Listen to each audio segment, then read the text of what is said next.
Alhamdulillahirabbil alamin, terima kasih pemirsa masih bersama kami dalam Damai Indonesiaku dengan tema yang sangat menarik yaitu kita punya kendala, Allah punya kendali. Tadi guru kita Kiai Haji Sumarno Syafi'i, kendala yang kita alami beliau mengatakan belum apa-apanya dibandingkan kendala dan juga kesulitan yang dialami oleh Nabi Yuna, Nabi Ibrahim alaihissalam dan juga Nabi Ismail alaihissalam. Pemirsa masih dalam rangkaian peristiwa besar yang dialami Nabi Ibrahim dan juga Nabi Ismail.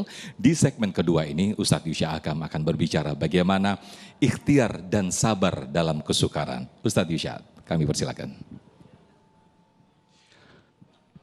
Assalamualaikum warahmatullahi wabarakatuh.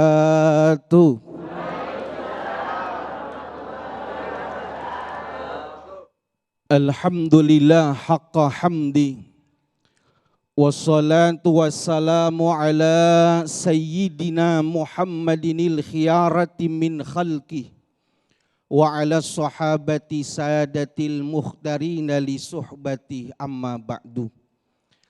Al-Mukarramun, para alim ulama, para guru, para asatidz, para habaib, wabil khusus salam hormat, salam ta'zim kita sampaikan kepada guru kita, orang tua kita yang baru saja menyampaikan ilmunya kepada kita, Kiai Haji Sumarno Syafi'i. Mudah-mudahan Allah panjangkan umur beliau. Mas Sofyan dan segenap DKM Ketua Masjid Al-Jauhar Yaspi, bapak-bapak, ibu-ibu, dan para pemirsa setia Damai Indonesiaku dimanapun Anda berada. Bu, sehat. Adiknya munduran dikit deh, cakepnya kelebihan soalnya. Kenapa iya, ibu pengen saya suruh mundur juga. Bapak sehat Bapak? Alhamdulillah, mudah-mudahan kita senantiasa dalam rahmat dan naungan Allah Subhanahu. Ini ngomong-ngomong udah nyate belum? Belum, kasihan banget ya. Iya.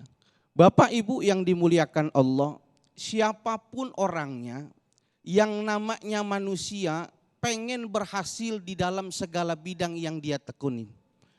Yang namanya pedagang pasti pengen dagangannya laris. Ada orang sini yang dagang pengen bangkrut dagangannya? Ada yang mau bangkrut? Nggak ada orang dagang pengennya berhasil. Orang yang bekerja pengen pekerjaannya langgeng, nggak pengen di PHK. Semuanya pengen berhasil.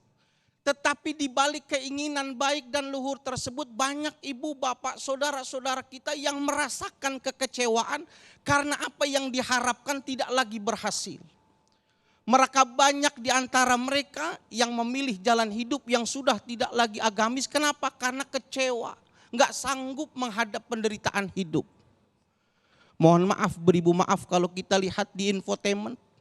Berapa banyak mereka orang yang gagal dalam bersaing tidak sanggup ibu ambil obat nyamuk langsung diminum. Alias mati. Ada yang pergi ke mall bukan belanja, nyari tempat sepi, loncat dari lantai 12 ke bawah, kira-kira mati apa enggak? Ya, kalau ibu enggak yakin coba aja. Banyak orang yang enggak sanggup bahkan jatuh ke dalam dunia narkotika Bapak. Mereka gagal dalam hidup, mereka menghindar kegagalan hidup dengan melakukan hal-hal yang tidak diajarkan oleh agama. Berapa banyak di antara orang merasa berat dengan himpitan hidup, kebutuhan yang tidak lagi sebanding antara pemasukan dengan pengeluaran.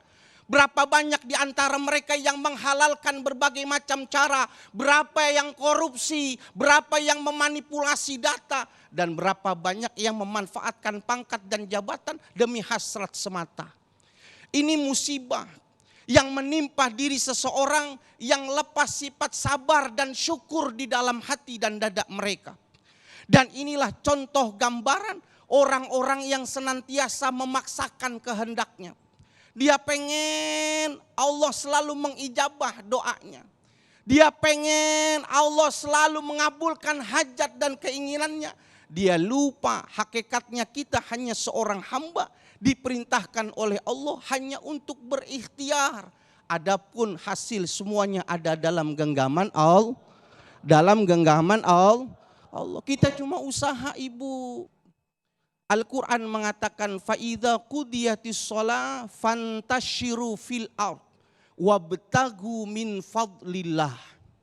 Kalau kau sudah selesai sholat, sudah bermunajat kepada Allah, maka pergilah engkau nyebar, cari rizki, cari keutamaan yang Allah berikan kepada kita. Banyak karunia yang Allah berikan kepada kita. Tapi apa? Wazkurullaha katsira. Tetap ingat kepada Allah Subhanahu wa ta'ala. Perbanyak ingat Allah. Usahanya sudah, doanya sudah. Yang ketiga, pasrahkan kepada Allah. La'allakum tuflihun. Pasti kalian menjadi orang yang bahagia. Jadi kalau kita paham semuanya di dalam kendali Allah, nggak ada lagi orang yang stres. Kenapa? Kita udah berusaha, yang maha menentukan adalah Allah. Kita lihat tadi disampaikan Kiai perjuangan Nabi Allah Ibrahim. Nabi Ibrahim juga hebat, anaknya hebat, tapi sosok hebat itu tidak lepas daripada ibundanya juga yang hebat. Insya Allah ibu-ibu di sini seperti ibunda Nabi Allah Ismail.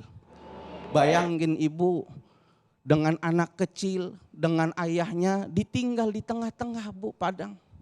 Tidak ditinggalin bekal, nggak dikasih uang sangu. Tuh ibu kalau begitu tuh ditinggal sama suami gitu ngapain tuh? Paling ibu nyanyi. Ya kan tega banget. Tuh lihat Siti Hajar waktu berusaha mencari air. Kesana kemari mencari alamat. Kacau banget. Kesana kemari mencari air, mencari alamat mah bukan Siti Hajar itu ya Pak. Itu mah siapa itu? Itu dah. Mencari air, berusaha dari Bukit Sofa dan Marwah. Berikhtiar mencari, dikira ada air, enggak ada, pindah lagi ke sana. Terus karena Allah lihat perjuangan Siti Hajar untuk hidup, lihat orang yang berusaha, Allah cinta, Allah tunjukkan kasih sayangnya, Allah keluarkan airnya.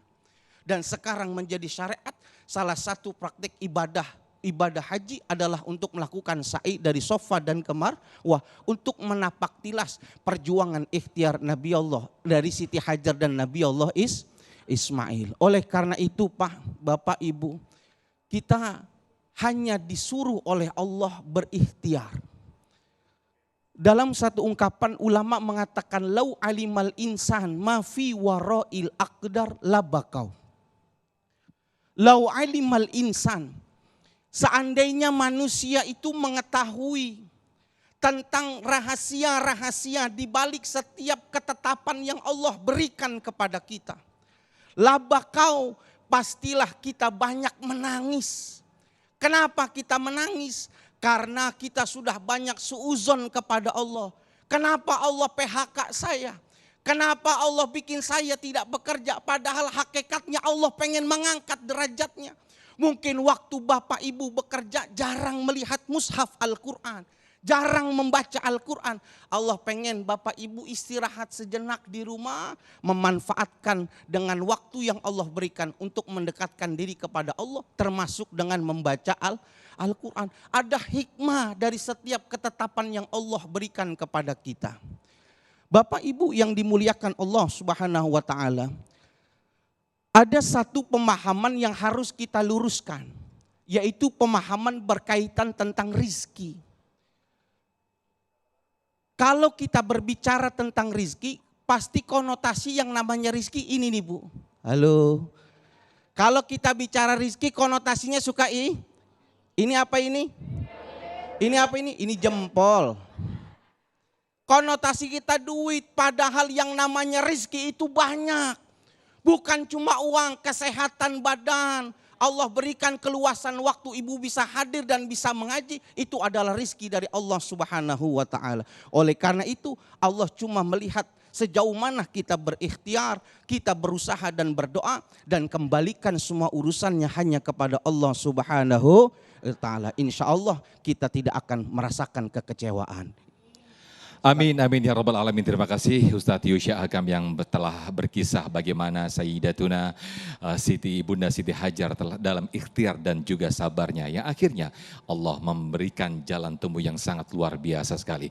Nah pemirsa, di segmen berikut kami akan persilakan nanti segmen tanya jawab. Tapi sebelumnya Kiai Haji Sumarno Syafi'i sudah bersiap-siap untuk berbagi berkah bersama Luwak White Coffee.